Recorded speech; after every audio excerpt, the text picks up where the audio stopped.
Good morning. Welcome to One Baha'i, that show where I just talk about my own perspective on the Baha'i faith. As you know, it's nothing official, it's just me, just one Baha'i.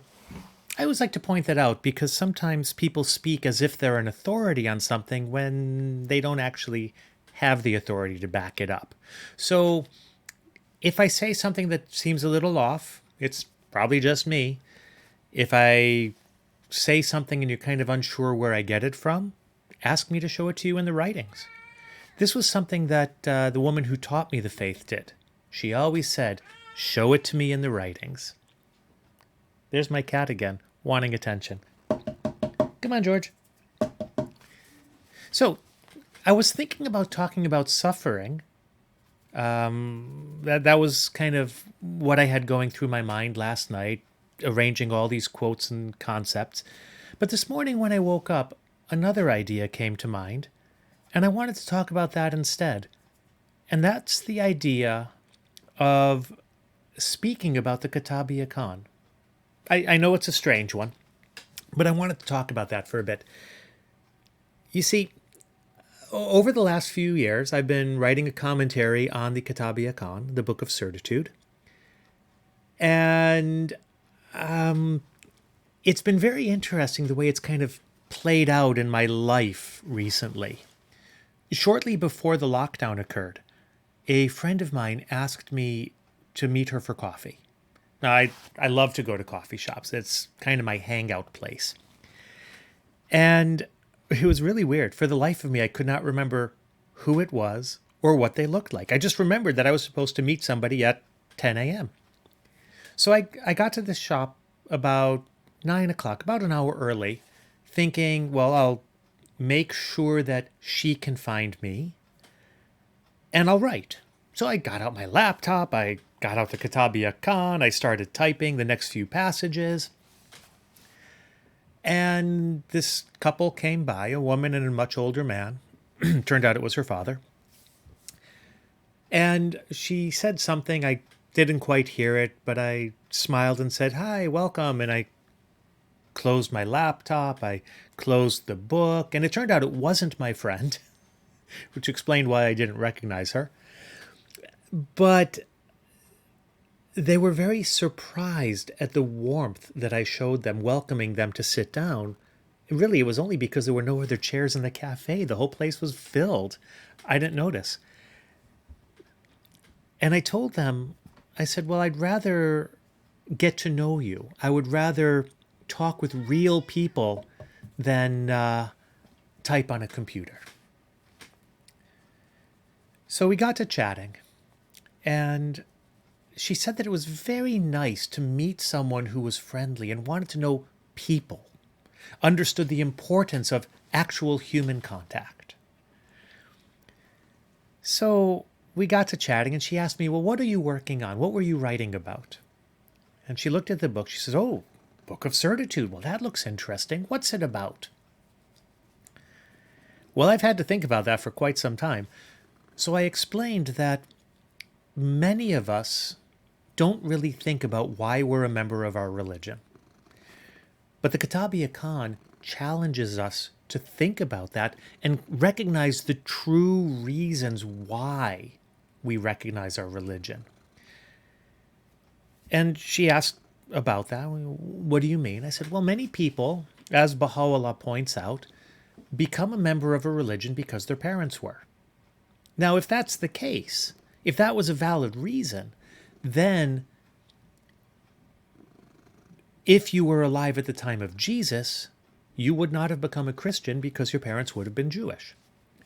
If you're a member of a religion because it's the common religion in your community, well, again, it's not a valid reason because, again, you would not have become a Christian at the time of Jesus. So the question is, how would you have recognized Jesus in his lifetime? And then apply that same criteria to the other messengers of God. And see if Buddha holds up. See if Muhammad holds up. See if Baha'u'llah himself holds up to those criteria. And I'm of the opinion that they all will. So it was a very interesting conversation, very she asked all sorts of questions. We got into great depth. I showed her passages from the book. She was fascinated by it. By this point, her and her father had finished her coffee and they were getting ready to leave when my friend came by. My friend is Baha'i. So she asked, I introduced them, and then as the two left, my friend asked me, what were we talking about? And I said, well, we were talking about the Kitab-i-Iqan, and I outlined the conversation like I did here. She says, wow, that's incredible. How long have you known these two? I said, oh, I just met them 10 minutes ago. So I found it interesting that when you are familiar enough with a book or a passage or a concept from the writings, you can talk about it really quickly and really fluently and get to a very deep conversation if the other person is there. And it was about a week later, so just before Nowruz, that I was at another coffee shop writing about the Kitab-i-Iqan again. A couple friends came by. I was getting ready to leave. I said hi to them.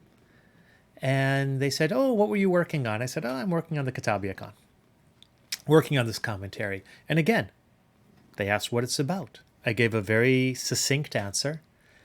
And they asked some questions. And within 5 minutes, they were wanting to know where they could get a copy of the book. Could they find it online? They wanted to read it and then talk with me more about it. They were really fascinated by it. So all that to say, it doesn't take long, excuse me, it doesn't take long to open up a deep conversation about the faith. What I think it takes is, first, say your prayers in the morning. Reliance on God. We need to open up those spiritual channels. That's something I did every morning. I still do every morning. Say a teaching prayer. Ask for God to put somebody in your path that you can help introduce these ideas to. Know what you're talking about. Be succinct. Capture the attention, as the Guardian says. Capture the attention, maintain the interest. Don't think you have to say it all at once. This is one of the great gifts from the Ruhi books. Anna's presentation, book 6. I know so many of us printed up the outline in a booklet, and we tried to go through the whole booklet on a doorstep. That's not the way that Anna's presentation worked. She would introduce a couple of ideas to her friend.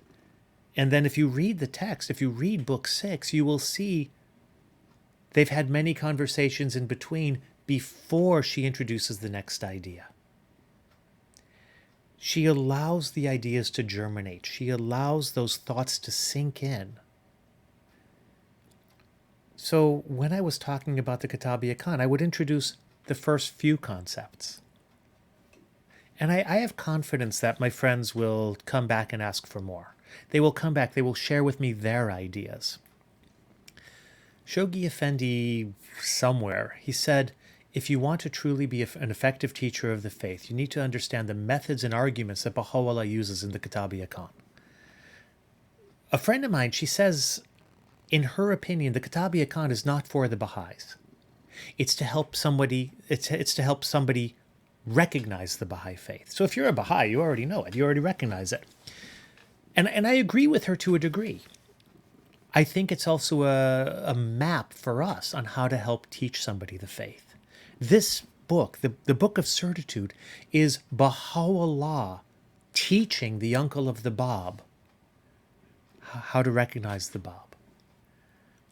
It is his great work of teaching somebody how to recognize a messenger from God, and then what to do about it. So I'm just going to add one little quote, talk about that, and that'll be it. The first line in the Kitab-i-Iqan, no man shall attain the ocean, no man shall attain the shores of the ocean of true understanding except he be detached from all that is in heaven and on earth. The word shores. No man shall attain the shores of the ocean. Shores is plural. The ocean is one. But I found it intriguing when I was thinking about the pluralization of that one word. You see, I live just off the coast of the Pacific Ocean. If I said to somebody, let's meet by the ocean, all right, well, they'll presume I'm talking about the Pacific Ocean, but I could be talking about the Atlantic. All right, well, let's assume it's the Pacific. Where are we going to meet? Let's meet at the shore. Am I talking about the Esquimalt Lagoon, a 5-minute walk from where I live? Am I talking about Dallas Road, half-hour drive, beautiful beach there? Am I talking about Vancouver? Are we supposed to meet in Chile, in Vanuatu, Japan, Australia? Where are we supposed to meet? The shores are numerous. So I need to be a little bit more specific. Now, that's only if I'm trying to meet with them. If I'm trying to guide somebody to the ocean, first, I need to know where they are. Baha'u'llah, when he was asked, how should we teach the faith? Haji Mirza Haidar Ali records his answer. He says, look to the master. See how he listens. He listens so carefully that the one that he is teaching thinks that he is teaching the master something. So when we are teaching somebody the faith, we have to be ready. We have to say those prayers. We have to get the concourse on high on our side. We have to be sincere. We have to be loving, compassionate, open. And we need to listen. We need to listen to the person we are helping move closer to God. When I was talking to my friends regarding the Kitab-i-Iqan, they asked me about it. They asked me, what are you working on? They were interested. And I began with just a small bit. And I listened to their responses. And I could hear what was interesting to them, and that was what we talked about. That was all I wanted to share today.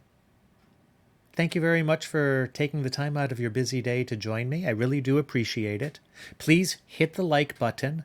And again, if there's any videos that you like, do hit the like button because it does make a difference in how easy it is for other people to access those videos on YouTube. If you have any questions, comments, thoughts, insights, I would love to hear them. Share them in the comments below. And yeah, we'll talk to you tomorrow. Thanks again.